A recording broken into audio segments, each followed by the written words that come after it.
কিন্তু ইতিমধ্যেই পাল্টাপাল্টি অভিযোগ আমরা দেখতে পাচ্ছি এবং পাল্টাপাল্টি আক্রমণ আমরা দেখতে পাচ্ছি। একজন জামাত ইসলামী নেতাকর্মীকে পেয়েছে, একজন জামাত ইসলামী নেতাকর্মীকে পেওয়া হয়েছে এবং তাদের আমরা দেখতে পাচ্ছি যে কঠিন থেকে কঠিন মুহূর্ত দিয়ে কিন্তু তাদের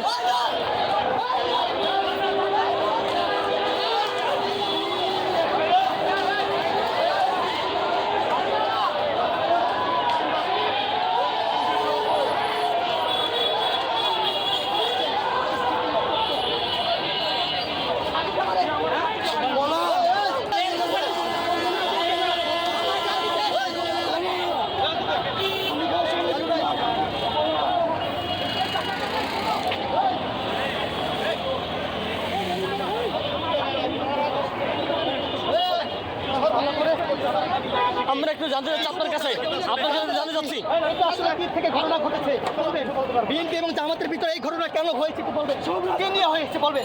একটু বলবেন প্লিজ।